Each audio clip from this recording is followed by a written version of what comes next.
This one's in surprisingly good shape. This is the flare side pickup. This is Ford. This is F-150 on the side. Yeah, this is another one of those tastes of childhood.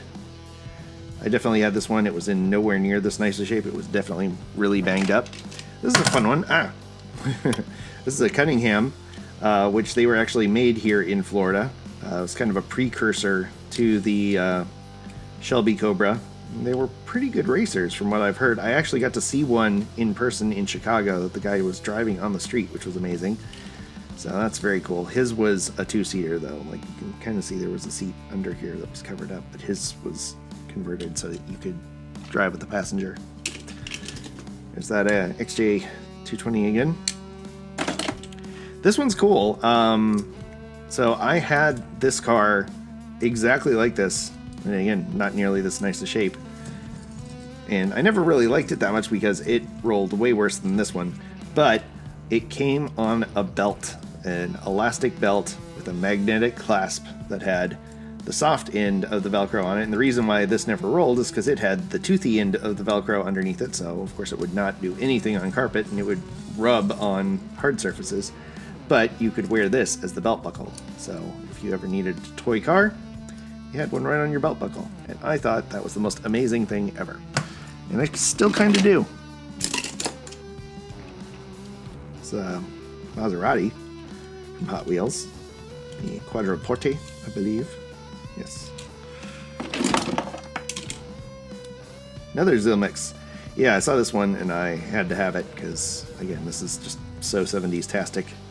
It's got weird stack pipes on it. And a surprising metal setup. Again, this is one that barely rolls. Like, it pretty much drags the bottom. But, oh well. We're almost done. I'm sure you're all already have jumped away. But if you've stuck with me so far, I really appreciate it. Thank you. I just wanted to share these finds with people who would appreciate them, and I don't really have that many people here that do. So, it's a Matchbox Blaze Buster. It's just kind of interesting. Don't really know what I would do with it. Maybe a Gaslands build or something, but it's kind of a fun one. This is the Hot Wheels Range Rover. This is one that was on my list. So I'm glad I found that one. It's kind of the forerunner to the SUV, much like the original Forerunner was. The Badlander from Matchbox. Not really based on anything, but kind of a cool modern off-road thing. Play art. No. Corvette Stingray. That one has definitely seen better days too. Like, how do you get the paint up, that much paint off it? You have to actually work at that. So that's kind of a fun off-the-wall one.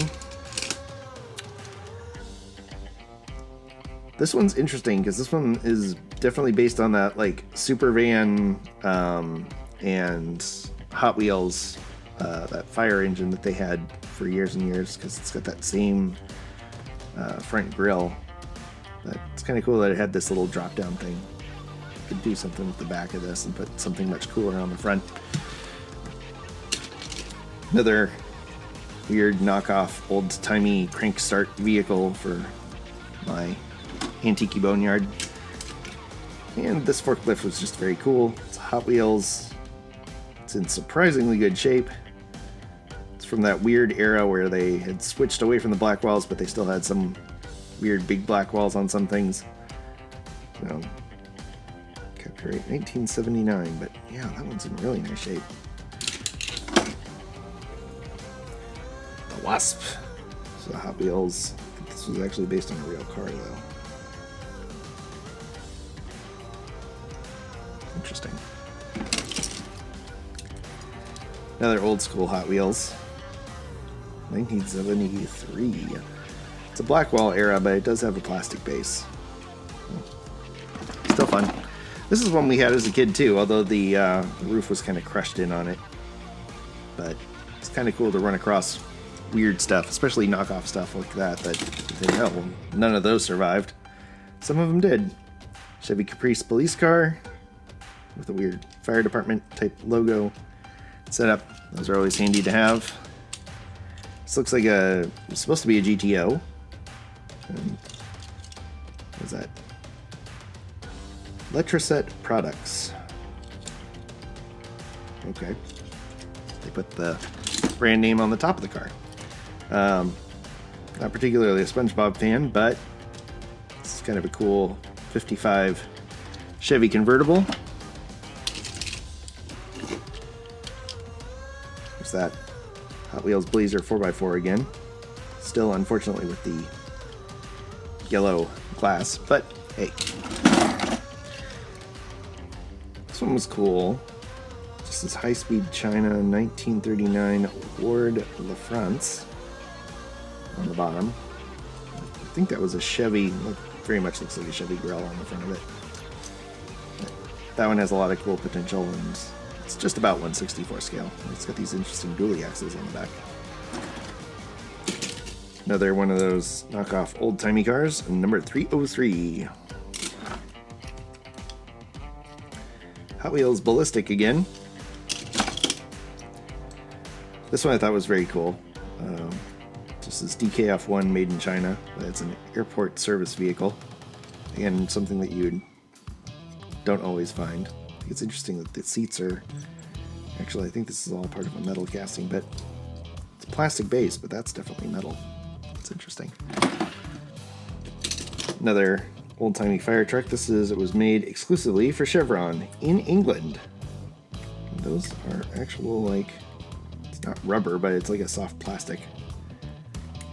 That's fun. Oh, here it is. Midnight Removal. And he's still got his little front guy, his snowplow.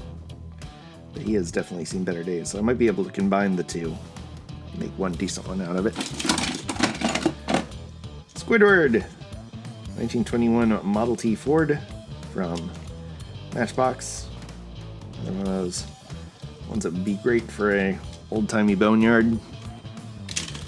And Supervan. Supervan does show up a lot in these old collections. This is one of those ones that they just made forever and kept on making them, but this is a metal Supervan from the Blackwall era, so it is extra special. There's that weird little cliffhanger guy again. It's just a fun car. This is another one that I didn't think I'd find in the wild. It's a Nissan Prairie. It's like an old minivan from the 90s. That, another one of those, okay, I guess that existed, but fun for like a suburb type setting. And ice cream van. This is interesting because this one actually has a metal front to it. And the one that's out now, all of this is plastic, but I think it's interesting that at some point they were like, well, we'll make a play at doing a die-cast body on it, but not do a very good job of matching any of that up. So this is one of those rare instances where I think the newer plastic one is probably better, because that was just hideous.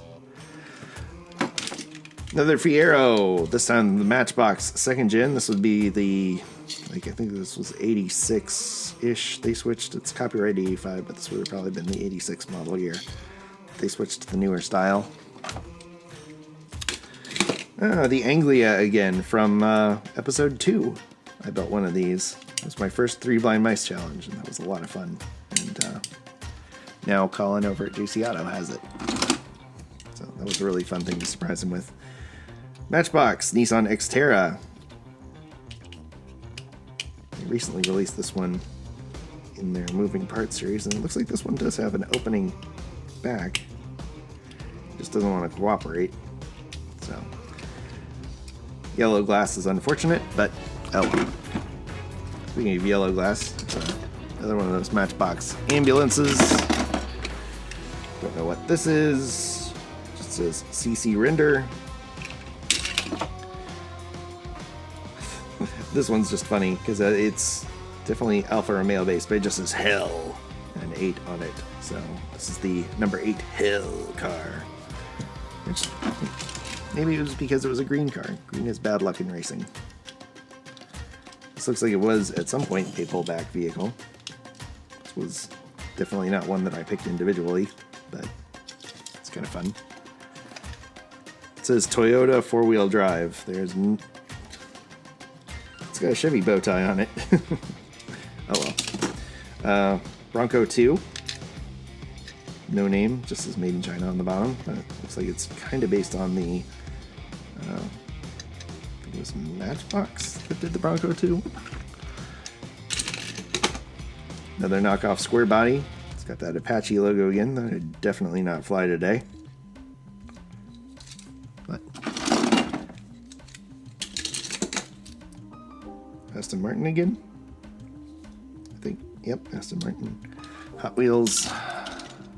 Looks like somebody tried to do a little customizing on this one. Don't know what it originally said on here, but it's got some awesome 70s graphics, no doubt, on it. Willys! Actually a little low on my Willys count, so it's nice to have one to round out that part of my collection. Maisto off-road vehicle. It's just kind of a fun off-road thing. Majorette Toyota 4x4. 153rd scale, so this thing's huge. But still cool. It's still got the flip-up plastic part in the back, so that's nice. Matchbox 55 Bel Air again. This one's definitely been stepped on. Is that Morris again? MC Rover. Was it a Rover? The Queen Anne's Revenge 2, it says. And to wrap things up, last but certainly not least, found this for $5, which is awesome.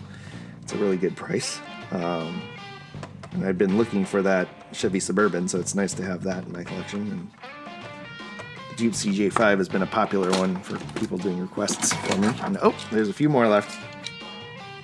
Go through these really quick. Random Dodge Viper, I think, yeah, Hot Wheels. Matchbox Crown Vic again. This time it's doing math. 4 minus 2 is 2. And 3 minus 2 is 1. And 2 plus 3 is 5. Okay, cool. Math. Oh, this is a Real Riders. Oh, sounds like the cat just knocked something over. That's cool. Real Riders IndyCar. Did not realize that was in there. And one that's been on my list for a while, the Thunder Roller. And it was still in the box, which is really cool. It's one of the later versions of it, but that's still fun. It's hard to find these things, and I got it for less than I've seen open ones go for. I'm gonna crack it, because YOLO. Anyway, this is one that I've been itching to build. It's one of the few times that they actually tried to get something close to 1/64 scale for a semi-truck with Hot Wheels. And that is an awesome find. So, anyway, if you've stuck around with me this long, that's amazing, and you're amazing. Thank you. Leave a comment, let me know which one's your favorite. And if you want to see me build any of these, which one you want to see build. There's a lot of them that I want to build, and I will probably never get to them. But it was fun to dream and find a lot of cars for very little money. So, as always, I want to thank you for coming along with me for the ride. So until next time, stay fresh, cheese bags.